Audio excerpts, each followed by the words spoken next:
দর্শক welcome to Jago Trends. জাগো ট্রেন্ডসের আজকের আয়োজনে সবাইকে আমন্ত্রণ জানাচ্ছি। সাথে আছি আমি তাসলিমা তিথি এবং দর্শক আমার সাথে আছেন আজ একজন বিশেষ অতিথি। তার আসলে অনেকগুলো পরিচয়। তিনি একাধারে একজন সফল উদ্যোক্তা, সাথে সাথে ডান্সার, ডান্স কোরিওগ্রাফার, মডেল, আরও অনেকগুলো পরিচয় আছে। আমাদের সাথে আজ উপস্থিত আছেন আরোহী ইসলাম অনু। চলে যাচ্ছি তার কাছে। আমন্ত্রণ, কেমন আছো? আলহামদুলিল্লাহ, খুব ভালো আছি। আপনি কেমন আছেন? আমি বেশ ভালো আছি এবং এই যে আমি বলছিলাম যে অনেকগুলো পরিচয়, আসলে তুমি নিজেকে কি বলতে পছন্দ করো? প্রথমত আমি আসলে এতগুলো যে পরিচয় পেয়েছি শুধুমাত্র সেটা হলো ডান্সের জন্য। সো বেসিক্যালি আমি ডান্সার অ্যান্ড আফটার দ্যাট আমি মনে করি উদ্যোক্তা। তোমার আসলে অনেকগুলো ইন্টারভিউ কিন্তু আছে, আমরা অনেকেই অনেক কিছু তোমার সম্পর্কে জানি। আজকে একটু জানার চেষ্টা করব দর্শকদের যে বিষয়টিতে নিয়ে অনেক বেশি আগ্রহ বা জানে না সেই বিষয়টি নিয়ে। তুমি তোমার একটা ইন্টারভিউতে বলেছিলে যে তুমি আসলে জন্ম থেকেই মেয়ে। হ্যাঁ, যেটি নিয়ে আমাকে জিজ্ঞেস করা হয়েছিল একটা কোয়েশ্চেন, তো তখন আই গেস সেও রেডি ছিল না যে আমি মানে অ্যান্সারটা দিব। বিকজ আসলে তো মানুষ কখনো পরিবর্তনশীল হতে পারে তার লাইফ স্টাইলে, তার জীবনের অনেক কিছুতে মানে স্ট্রাগল করে, কিন্তু তার নিজের যে সত্তা, এই সত্তাটা কখনো কেউ পরিবর্তন করতে পারে না। এটা আমরা গড গিফটেড, আল্লাহ আমাদেরকে যেটা দিয়ে সৃষ্টি করে আমরা সেটা নিয়েই আমরা জন্মগ্রহণ করি। কিন্তু আমরা একটা মুসলিম কান্ট্রিতে বসবাস করি যেখানে শুধুমাত্র দুটো জেন্ডারকে প্রায়োরিটি দেওয়া হয়, মেল অ্যান্ড ফিমেল। তার সাথে মেল অ্যান্ড ফিমেলের মধ্যেও কিন্তু ফিমেলদেরকে অনেক ডমিনেটেড করা হয়। সেখানে যে আদার একটা লিঙ্গ আছে, যা থার্ড জেন্ডার আমরা যেটা বলি, সেই লিঙ্গদের কোনো জায়গা নেই। কারণ এই লিঙ্গের মানুষদের বাবা মা থাকে না, তাদের পরিবার থাকে না, কোনো কিছু থাকে না। তো সেই সময়ে সেই প্রেক্ষাপটে আমার বাবা মা যেটা ভালো মনে করেছেন বা আমার বাবা মা মনে করেছেন আমাকে যদি ছেলের মতো বড় করে, কারণ তারা কিন্তু পরিপূর্ণভাবে নারীও হয়ে জন্ম নেয় না এবং পরিপূর্ণভাবে পুরুষ হয়েও জন্ম নেয় না, তাদের মধ্যে কিছু ডিফিকাল্টিস থাকে, এইটা সবাই জাজ করতে পারে না। সো আমার মধ্যে মেয়েলি স্বভাবটা ছিল, যেটা নিয়ে আমি অনেক বোলিং হতাম ছোটবেলায়। আমার মা তখন আমাকে সাহস দিয়ে বলতো যে ওগুলো কিছু না, তুই ছোট মানুষ, ওরা মজা করে, ইয়ার্কি করে, তুই তোর কাজ কর। কিন্তু যেটা হতো যে আমি মাকে সব কথা বলতে পারতাম না। আমি দেখা যায় যে অনেক কিছু সাফার করতাম স্কুলে গেলে, তারপর মানে যেখানে যাইতাম বাইরে আউট, মানে এমনও হতো যে আমি যখন রাস্তা দিয়ে যাই আমি আলাদা কিছু গলি বের করে রাখতাম আমার এলাকাতে, যে যেন ওই দিক দিয়ে গেলে ওই ভাইয়াদেরকে বা ওই লোকদেরকে না দেখতে হয়। বিকজ ওই জায়গাটাতে গেলেই ওরা আমাকে দেখলেই পেছন থেকে হাফ লেডিস করে চিল্লায় উঠবে। অ্যান্ড আমার একটা ট্রমা মানে কাজ করতো যে আমি ওই দিক দিয়ে যাবো না। এমন একটা ট্রমার কারণে যখন আমি হাই স্কুলে উঠলাম স্পেশালি, তখন আরও বেশি এই জিনিসটা কাজ করতো। এমনও হতো যে আমি স্কুলের নাম করে বেরিয়ে গেছি, অথচ আমি স্কুলে যাইনি, আমি রাস্তায় কোনো একটা অনেক দূরে জায়গায় গিয়ে বসে আমি স্কুল টাইমটা ক্রস করে তারপর বাসায় গেছি মিথ্যা কথা বলে। সো এই যে মানে জিনিসটা, এটা তো আমি ফেস করছি। সো আমি জানি যে আমি জন্ম থেকেই মেয়ে ছিলাম একদম, এবং তোমার মতো আরো অনেকেই আছে যারা এই জিনিসগুলো ফেস করে। এখনকার দিনে দাঁড়িয়ে কিন্তু বলা যায় যে তুমি অনুপ্রেরণা তাদের জন্য, হয়তো বা আমি বলতে চাই না, আমি বলতে চাই না, কারণ আসলে অনুপ্রেরণা হওয়ার জন্য মানুষের আরো অনেক কিছু প্রয়োজন হয়, সেটা এখনো আমি করে উঠতে পারিনি। সো আমি এখনো ওটা বলতে চাই না। আর ওই তুমি তো ছোট থেকেই বুঝতে পেরেছিলে যে তোমার মধ্যে, আমি ছোট থেকে বুঝতে পারিনি। আমার যেটা ভালো লাগতো, আমি যখন ছোট ছিলাম তখন আমি জেন্ডার বুঝি না, আমার ভালো লাগা মন্দ লাগা বুঝি। আমি বলছি যে মানে নিশ্চয়ই কোনো না কোনো পার্সন আমাকে এখন হয়তো বা এই এটা দেখবে যারা আমাকে ছোটবেলা থেকে চেনে। আমাকে ছোটবেলাতে ফ্যামিলিতে আশিক বলে ডাকা হতো। সো আশিক নামে যারা চেনে তারা একদম আমার ছোটবেলা দেখছে। তারা বলতো আমার আন্টিরা, মানে আমার প্রতিবেশী আন্টিরা আমার সাথে খুব গসিপ করতে পছন্দ করতো। মানে ওই যে গসিপিং, এটা তো ছেলেদের মধ্যে থাকে না। আর আমি তখন জেন্ডারও বলছি না, ইভেন তারা একটা শাড়ি কিনলে এসে আমাকে দেখাতো, দেখতো এটা ভালো লাগে কিনতে। আমাদের আমার ছোটোবেলা থেকেই যে রুচিবোধ মেয়েদের ব্যাপারে, এবং ফেরিয়ালে আসলে আমি কখনো আইসক্রিম বলো অন্য কোনো কিছুর জন্য ফ্যাসিনেটেড ছিলাম না যে আমাকে দিতে হবে। কিন্তু ফেরিয়ালে আসলে একগুলো চুড়ি পাওয়া যেত তোমার এরকম রাবারের মতো, মানে একসাথে আমরা ছোটবেলায় দেখছি নিশ্চয়ই, ওই চুড়িগুলো আমার খুব ফেভারিট ছিল। তো ওইটা আমার নিতেই হবে। সো এটার জন্য মা বকা দিত যে না এটা তোমার জন্য না, হ্যাঁ না আমার নিতে হবে, এটার জন্য আমার অনেক আপসেট। তখন আমি বুঝতাম না মানে আমি যে এটা হাইড করতে হবে বা ওটা তখন আমার ফ্লুয়েন্টলি চলে আসতো। ইভেন আমি আমার মার কাছে অনেকবার বকা খাইছি যখন মা বাসায় থাকে না, বা আমি পড়ার নাম করে গেট লক করে দিয়ে আমি ভিতরে হয়তো বা আম্মার কোনো একটা শাড়ি বা ওড়না পরে বা টিপ পরে আমি একটু বসে মিসাই পড়ার মানে বক বক করতেছি আর এদিকে এগুলো করতেছি, আম্মু জানালা বা কিছু দিয়ে দেখে তারপর আমি মানে একটু মায়ের খেয়েছি এগুলোর জন্য। সো দ্যাট ওয়াজ লাইক মানে আমার চাইল্ডহুডে যদি কেউ ব্যাক করে তখন তারা বলতে পারবে, কিন্তু সমাজের প্রেক্ষাপটের কারণে কিন্তু আমাকে এটা স্বীকার করতে দেওয়া হয়নি, আমাকে বুঝতে দেওয়া হয়নি। কারণ দেখো আমি তখন অনেক আপসেট হইতাম, মানে তখন আমার মনে হতো কি যে আগে যে আমাকে বের করে দিলেই ভালো হতো, অ্যাটলিস্ট আমি আমার নিজের জীবনের মতো করে বাঁচতে পারতাম। কিন্তু যখন আমি মানে বড় হলাম বা আমার রিয়েলাইজেশন হলো, তখন আমার যেটা মনে হলো যে আজকে যে আমি এডুকেটেড, এই যে তোমাদের সাথে বসে কথা বলছি, তোমরা আজ কিন্তু চাইলে অন্য কোনো একটা থার্ড জেন্ডারকে নিয়ে এসে তোমরা হয়তো এত সুন্দর করে জিনিসটাকে এক্সপ্লেনেশন করতে পারবে না। তারা নিজেরা বোঝে, কিন্তু এক্সপ্লেন করার জন্য ইউ নিড টু নো। ওই যে আমি এডুকেশনটা পেলাম আমার কারণে, সেই কারণে আমার প্রায়োরিটিটা বাড়লো। আমি এডুকেটেড, আমি জানি কিভাবে একটা জায়গায় মেনটেন করতে হয়, কোন জায়গায় কিভাবে চলতে হয়, কোথায় কিভাবে কথা বলতে হয়, কতটুকু মানে যতটুকু জানি শিখেছি, এটা এডুকেশনের কারণে। কিন্তু আমার বাবা মা যদি ছোটবেলায় আমাকে বাহির করে দিত বা তাদের সাথেই রাখতো, হ্যাঁ, যে থার্ড জেন্ডার আমার বাচ্চা আমার সাথে থাকবে, তাহলে কি পড়াশোনা করতে আমাকে কেউ দিত? তুমি বলো, তুমি স্কুল কলেজে কোথাও দেখেছো যেখানে মেল ফিমেল বা আদার্স বলে কোনো অপশন আছে? আমাদের হাই স্কুলে গেলে যেটা হয় সেটা হলো boys school and girls school. So others কোন স্কুলে যাবে? তো আমাদের যে বলা হয়, মানে আমাকে যে নিয়ে যেটা ট্রল করা হয় যে ছেলে থেকে মেয়ে হয়ে গেছে, হ্যাঁ এটা আজকে আমি ছেলে থেকে মেয়ে হয়েছি তোমাদের জন্য, সমাজের জন্য, সমাজের ভয়। কারণ আমি যদি তখন ওরকম করতাম তাহলে আজকে তোমরা রাস্তায় দেখে যে মানুষগুলোকে হাসো, তাদেরকে নিয়ে মজা করো, তাদেরকে অত্যাচার করো, তাদেরকে অ্যাবিউজ করো, দিনের বেলা হাসো, রাতের বেলা গিয়ে তাদেরকে নির্যাতন করো, তারা দে আর নট সেফ। আমি তাদের সাথে কাজ করি, আমি তাদের সাথে চলি, তারা রাতের বেলাটা যে কতটা ইনসিকিউর সেই সব মানুষ আমি জানি। সো আমিও ওই রকমই হইতাম তোমাদের কথা মতো। এবং আমার মনে হয় সমাজের সব মানুষ না, কিছু মানুষ মানুষকে খারাপ দেখতে এবং নির্যাতন করতে পছন্দ করে, ডমিনেট করতে পছন্দ করে। সেটা আমি হই আর সেটা তুমি হও, সেটা নারীদের ক্ষেত্রে একটু বেশি। গল্প শুনছিলাম, ছোটবেলার কথাও বলছিলে।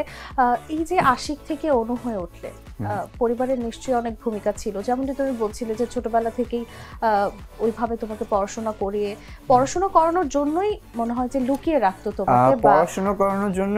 এবং আমার পরিবার, আমার মা আমাকে বলেছিল যে আমি চেঞ্জের আগে, মানে আমি যখন ডিসাইড করি যে না আমি প্রকাশ্যে আসবই, আমি আর পারতেছি না, আমি সাফোকেটেড, আমি প্রকাশ্যে আসবই, তখন আমার পরিবার বলে যে তুমি প্রকাশ্যে আসলে, সেটা অনেক আগে থেকে স্ট্রাগলটা চলছিল, এটা 1-2 দিনের স্ট্রাগল না, তখন বলছে তুমি প্রকাশ্যে আসলে তুমি পরিবারের সাথে থাকতে পারবে না।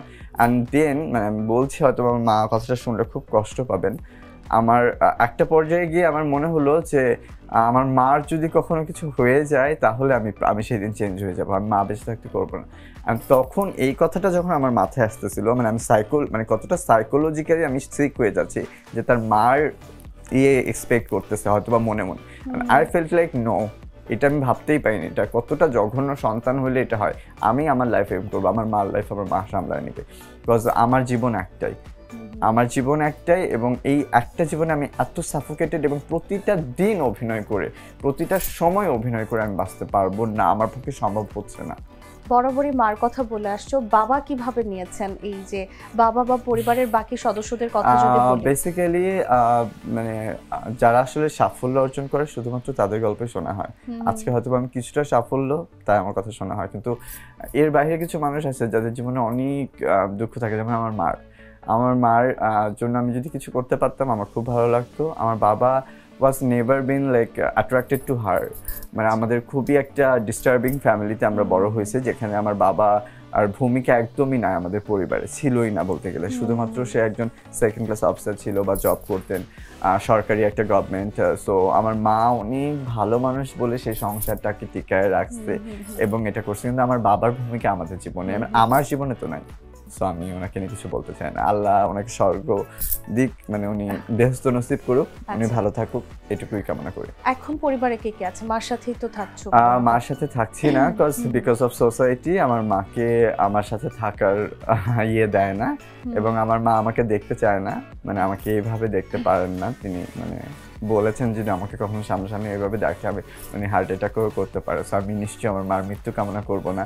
So I stopped Singh her from long time. তুমি অনেক আসলে কঠিন একটা পথ পাড়ি দিচ্ছ, এখনো দিয়ে যাচ্ছ, তোমার জন্য তো শুভকামনা থাকবে। তবু থাকে না এই যে মা পাশে নেই, বা তুমি এখন তোমার মধ্যে যে সত্তা সেটি নারীর, তুমি তো নিশ্চয়ই চাইবে তোমার একটি সংসার হোক বা সন্তানাদি হোক, সেই ব্যাপারটি নিয়ে তুমি কি ভেবেছো? আমি নিশ্চয়ই চাই আমার সন্তান হোক এবং আমার সংসারাদি হোক, কিন্তু সেটা যে একভাবে হতে হবে তা না। সমাজের প্রেক্ষাপট থেকে তো আমি ডিফারেন্ট, সো আমার থিঙ্কটাও ডিফারেন্ট। যেমন আমার পরিবার হলো আমার বিজনেস জেবার বাই আরোহী, এটা আমি একা শুরু করেছিলাম, কিন্তু এখন অলমোস্ট 5-6 জন কন্টিনিউয়াস আমার সাথে কাজ করে। তাছাড়াও আমার যে বিজনেসে একটা কারখানার সাথে আমরা কোলাবোরেটলি কাজ করি, সেখানেও আমার আন্ডারে প্রায় 7-8 জন কারিগর কাজ করেন। সো আমি এই মানুষগুলো টেক কেয়ার করি, they are like my family now. And এইখানে আমার সামনে হয়তো দেখতে পাচ্ছেন যে একজন ছোট বাচ্চা আসছে, তো ওকে আমি আমার ভাই সন্তানের মতো মনে করি। সো ওরাই আমার পরিবার অ্যান্ড ওরাই আমার সন্তান, আমি ওদের মা হতে চাই। আচ্ছা, বিয়ে করার প্ল্যান নেই তাহলে? বিয়ে করার প্ল্যান বলতে কি, শোনো আমি তোমাকে একটা কথা বলি, আমি আমার লাইফে আমার কথা বাদ দিই, আমি আমার অনেক ফিমেল ফ্রেন্ডসদেরকে দেখেছি যারা বিয়ে করে হ্যাপি না।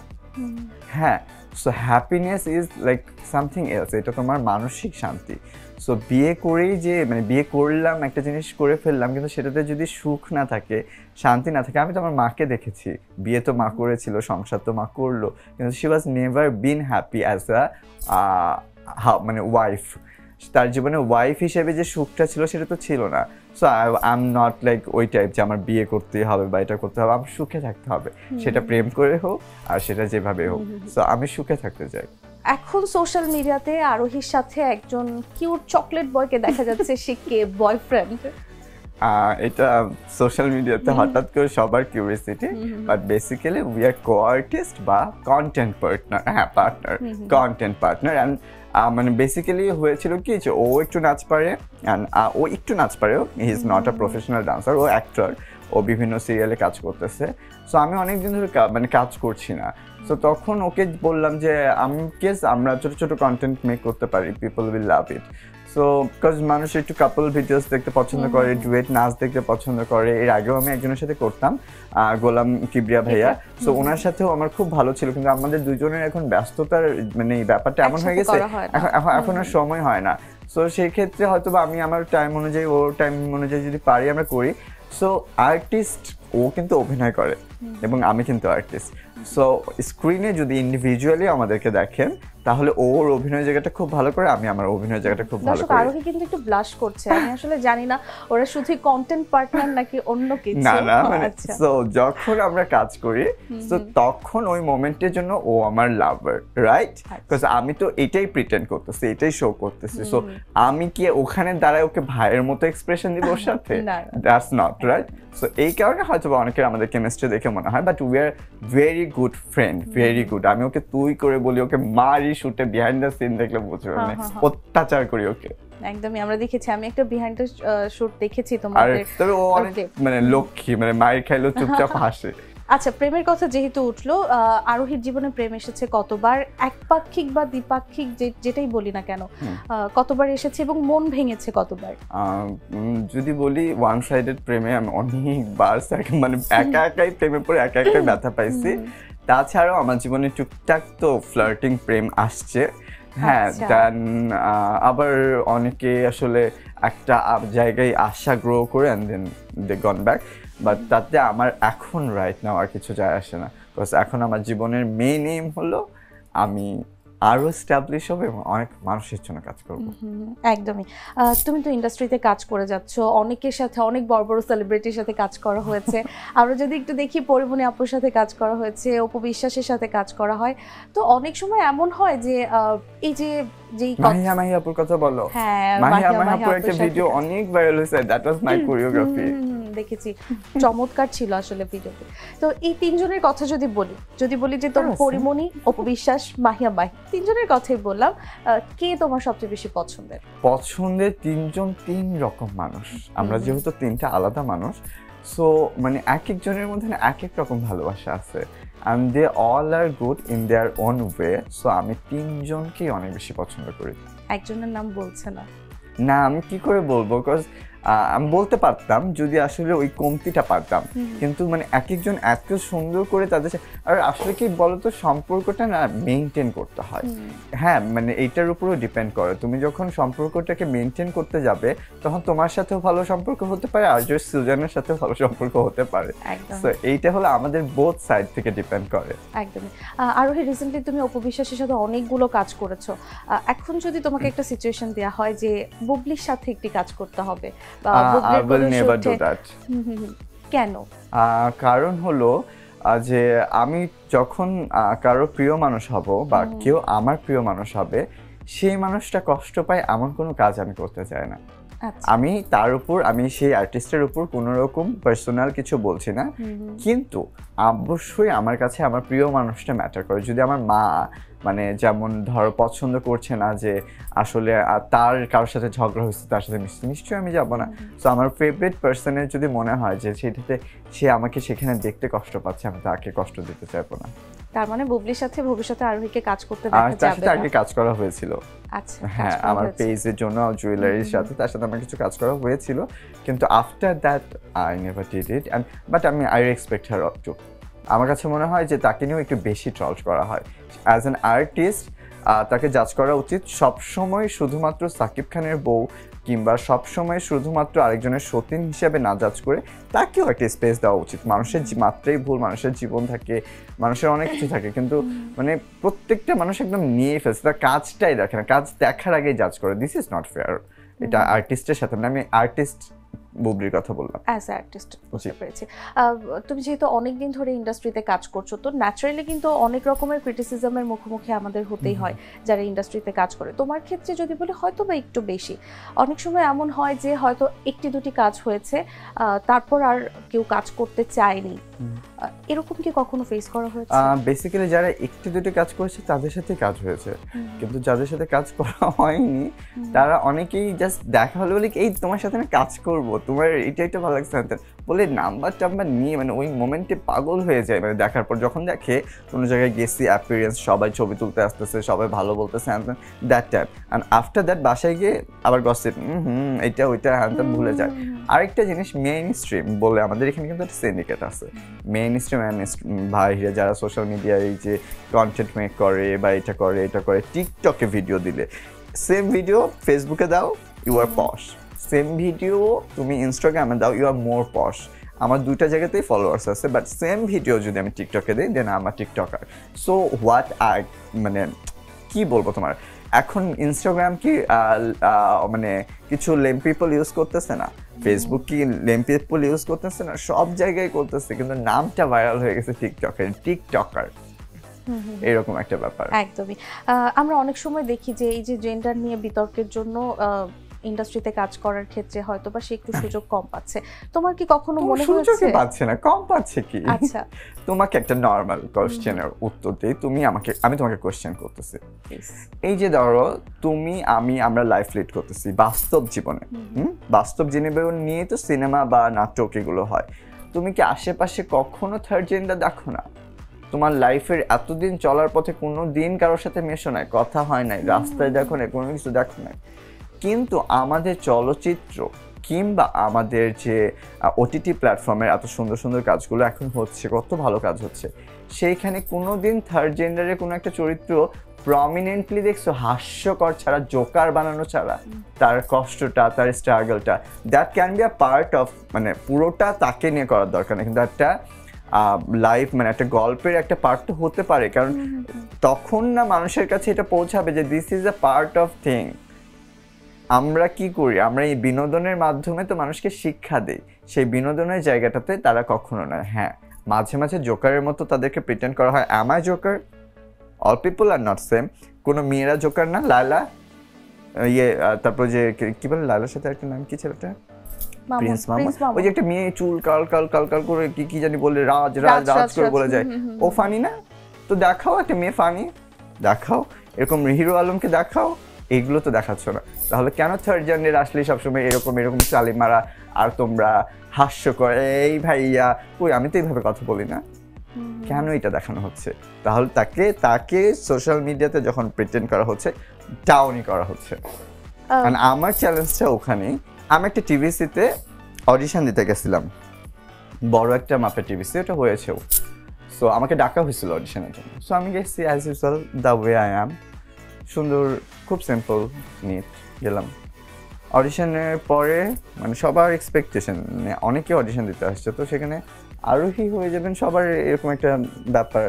আমি একটা ব্র্যাক ব্যাংকের টিভিসিও করেছিলাম, দ্যাট ওয়াজ নাইস। তো পরবর্তীতে একটা কাজের, তো তখন আমাকে পরে ফোন দেওয়া হলো, মানে আই ওয়াজ ইন্টারেস্টেড, স্টোরিটা সুন্দর ছিল, আই ওয়াজ ইন্টারেস্টেড, ভালো একটা প্রোডাকশনের কাজ। আমাকে জিজ্ঞেস করা হলো, আমি জিজ্ঞেস করলাম যে am I selected or not, আপনার অ্যাটলিস্ট আমাকে এটা জানাই দিন। মানে হ্যাঁ, পরে বলছি you are too beautiful for this, মানে একটা third gender can not be beautiful, তাহলে তাদের নাকি স্টোরিটা প্রপার হবে না। সো এটাও আমার দোষ। আমি বলতেছি না আমি অনেক বেশি সুন্দর, সৌন্দর্যতা মানুষের মানসিকতা এবং তার বাহ্যিক সৌন্দর্য কিন্তু সৌন্দর্য না, তার পার্সোনালিটি অ্যান্ড এটা মানে প্রেজেন্টেশন। তো আমার কাছে তখন মনে হলো যে এটা করে ভুল হয়ে গেলাম ভাই। ব্যাপারগুলো আসলে অনেক দুঃখজনক। আর তুমি নিজে থেকে কোনো উদ্যোগ এমন নিয়েছো কিনা যে তুমি থার্ড জেন্ডারদের নিয়ে কাজ করবে, ভবিষ্যতে তাদের নিয়ে কিছু করবে? প্রথমত আমার যেটা ইচ্ছা আছে, যদি এখন পর্যন্ত আমি ওই রকম লেভেলে যেতে পারি নাই, আমার যে উদ্যোক্তা হিসেবে আমার যে বিজনেসটা নিয়ে কাজ, সেটা যখন এমন পর্যায়ে আসবে যে আমি আসলে মানে টাকা দেখে কুল পাইতেছি না, মানে হয় না, মানে আমার লাইফ চালানোর পর আমার সার্ভাইভ, আমার সাথে যারা লাইফ লিড করতেছে তাদেরকে দেওয়ার পর, তখন আমি একটা ট্রেনিং সেন্টার খুলবো, যে এই কাজগুলো যেন তারা শিখতে পারে যারা আসলে ইচ্ছুক। কারণ একটা সময় না মানুষ অভ্যস্ত হয়ে যায় যে এই রাস্তায় গেলে তো টাকা দিতেছে, আমার লাইফ এরকম হ্যাঁ। আবার কিছু মানুষের জান প্রাণ থাকিস, আমি যদি আরোহীর মতো ওই জায়গাটায় যেতে পারতাম, এটা করতাম, ওই রকম মানুষগুলোকে এনে তাদেরকে ট্রেন্ড আপ করে, তাদেরকে সুন্দর করে কিভাবে সোসাইটি, শুধুমাত্র trend up not for work, also কিভাবে কমিউনিকেট করতে হবে। যেমন আমি একটা খুব ভালোবাসে থাকি, আমার বাসার আশেপাশের মানুষজন each and everyone respects me, and কারা আমাকে কোনো রকম বাজে চোখে দেখে না, বাজেভাবে ট্রিট করে না, they really loves me because of maybe পৌঁছেছো, একটা কিছু করছো। এই পৌঁছানোর জন্য তো তোমার করতে হয়েছে, এমন তো না যে আমি ঠাস করে পৌঁছে গেছি। এবং অনেক বুলিং এর শিকার হয়ে কিন্তু এখনো হই, এখনো আমার কাছের ফ্রেন্ডসরা মানে আমাকে বলে পেছনে গিয়ে বলে কি ও তো হিজড়া, ওরে আবার কে পাত্তা দেয় রে, ওরে কোনো কিছুতে এ করে, মানে যখন সম্পর্ক ভালো তখন আর সম্পর্ক ভালো না হলে তখন আমি হিজড়া। কিন্তু ভাই হিজড়া তো একটা কমিউনিটি, অশিক্ষিত পিপল, হিজড়া তো গালি না একদম। এবং আমরা কিন্তু অনেকবার অনেক সচেতনতামূলক কথাবার্তা বলি, কিন্তু শেষে গিয়ে কিন্তু দেখা যায় ওই মানুষগুলোই পেছনে গিয়ে তুমি যারা বলছে তারাই করছে। একদমই একদমই এমনটি হয়। আচ্ছা, এবার যদি একটু বলি যে এই যে কন্ট্রোভার্সি হচ্ছে অনেক তোমাকে নিয়ে, নিশ্চয়ই মেন্টালি একটু ডিপ্রেসড হয়ে যাও বা অনেক বেশি খারাপ লাগে, একা থাকো, একা একা ফিল হয়, অ্যালোন ফিল হয়, সেই সময়টাতে কি করবা, সেখান থেকে রিকভার হও কিভাবে? প্রথমত হলো আমি যখন অনেক বেশি ফ্রাস্ট্রেটেড হয়ে যাই, মানে প্রায় হয় মাঝে মাঝে, যেহেতু হলো একা থাকি, একদমই একা থাকি, তো দেখা যায় কোনো একটা প্রবলেম, যেমন ধরো মানে লাইফে বিজনেসটা ডাউন যাচ্ছে, সেটার একটা স্ট্রেস, তারপর কারোর সাথে সম্পর্ক খারাপ হয়েছে বন্ধুত্বের মধ্যে, সেটার একটা স্ট্রেস, বাবা মাকে মিস করা, পরিবারকে মিস করা, যখন দেখি সবাই পরিবারের একটা অফ ডে পেলে ছুটিতে চলে যায় ঈদে, and I don't have that options, and মানে একটু ভালো লাগতেছে না, যায় মার কাছে, যায় মায়ের রান্না খেয়ে আসি, মায়ের কাছে একটু থেকে আসি, এই জিনিসগুলো যখন হয় তখন আমার অনেক খারাপ লাগে। লাইফে বাহিরে গেলে যখন বাবা মার সম্পর্কগুলো দেখি, সবার সাথে সবার ফ্যামিলির অ্যাটাচমেন্ট দেখি, তখন অনেক খারাপ লাগে, বাট আমি অনেক ডিপ্রেসিভ হয়ে যাই, মানে আমি সিক হয়ে যাই প্রায় বলতে গেলে। আমি যদি কেউ বলে যে আমি হই না, দ্যাটস টোটালি রং। এটা আমি তখন কি করি, আমার পুরাতন ফ্রেন্ডসদের সাথে কথা বলি, যাদের সাথে আমার কোনো প্রফেশনাল ওয়েতে কাজ ছিল না। আমার জীবনে এখন রাইট নাও 3টা পার্সন আছে তিনটা বান্ধবী, একটা হলো সোনালী, একটা হলো কবিতা দি, আর একটা হলো নাইমা। এই তিনটা মানুষ আমার লাইফের মানে সাপোর্টিং পয়েন্ট। যেমন আমি বিজনেসটা না আসলে বুঝতাম না, যেহেতু আমি মিডিয়া পার্সন হ্যানতাম, সেখানে সোনালী হ্যাজ লাইক ওরা অনেক বড় একটা আরবিটি রিলায়েন্স বলে একটা পেজ আছে, আমরা অনেক মেয়েরা খুব পপুলার চিনি। মানে মেয়ে নাকি হিংসা থাকে না, আমি ওর ছোট বোন, আমরা কিন্তু সেম এজই। আমার সব দায়িত্ব আমার বিজনেসে কি করতে হবে এবং বিজনেসটাকে বোঝানোর ক্ষেত্রে যা যা করা লাগে সবও করছে। আর দুজন হলো আমার সাপোর্টিং পয়েন্ট। আমার খুব খারাপ লাগতেছে, আমি কাঁদবো, আমি রাব বলবো, তোরা পুরোটা শুনবে। সো জীবনে কিছু তো ভালো মানুষ থাকতেই হয়, সো আই হ্যাভ দেম। কিছু ভালো মানুষ না থাকলে আসলে বেঁচে থাকাটাই টাফ হয়ে যায়। আর আমি পারতাম না, এখনো অনেক ভালো মানুষ আছে, কিন্তু সমস্যা কি জানো, দেখো আমার ভিডিওতে যদি তুমি কাউন্ট করো, মানে তোমাকে যদি এখনো আমি বের করে দেখাই যে এতটা রিয়াকশনের মধ্যে মাত্র কতটুকু, মানে ধরো 1000-এর মধ্যে হয়তোবা 150টা বা 1100-এর মধ্যে 150টা নেগেটিভ হাহা আসছে, বাকি কত আসছে তোমার মনে করো 1000টা প্লাস মানে পজিটিভ। ওই 150টার জন্য আমরা 1000 মানুষকে ভালোটাও কিন্তু আমরা নেগেটিভই বলে ফেললাম। সো আমরা নেগেটিভটাকে বেশি প্রায়োরিটি দিই, যেটা আমি দিতে চাই না। একদমই, আমরাও চাই তুমি যেন না দাও এবং যেভাবে এগিয়ে যাচ্ছ সেভাবেই যেন এগিয়ে যাও। আমি রাতে অনেক ফ্রাস্ট্রেটেড হয়ে যাই, সামটাইমস আই ফিল লাইক আমি আর থাকবো না, মানে আমি আর পারবো না, আমি গন, আমি শেষ এন্ড আমি একদম চলে যাব এরকম ফিল করি না। আমি করি, বাট সকালবেলা হইলে নিউ আমি সকালবেলা হলে আজকে থেকে এটা করতে হবে, and then I will do that again. Arohi, আমরা অনেকক্ষণ আড্ডা দিয়েছি, আমরা আয়োজনের শেষ পর্যায়ে চলে এসেছি। একটু র্যাপিড ফায়ার খেলতে চাই তোমার সাথে, কিছু প্রশ্ন করবো, দ্রুত অ্যান্সার দিতে হবে এবং সত্যি সত্যি অ্যান্সার দিতে হবে। আমি সত্যি কথা বলি, তুমি বোঝো না এতক্ষণ? একদমই বুঝেছি, সেটা বোঝা যাবে এখন। আমার প্রথম প্রশ্নটাতেই বোঝা যাবে। ওকে, এ পর্যন্ত আরোহীর কয়টি বয়ফ্রেন্ড ছিল এবং রিসেন্ট বয়ফ্রেন্ডের নাম কি? আই গেস 3 জন। and now x নামটা x, ওকে, এর বেশি কিছু বলা যাবে না। আচ্ছা ঠিক আছে। প্রকাশ্যে আনছো কবে? প্রকাশ্যে আনলেই তো মানুষের নজর লাগবে, ওকে, আমি নজর লাগাইতে চাই না। আচ্ছা, কপালে এত বড় একটা টিপ দিয়ে তারপরে পরে আবু লাগবে না, থাক। আচ্ছা, হাতে একটা সুন্দর রিং দেখতে পাচ্ছি, বয়ফ্রেন্ডের দেয়া?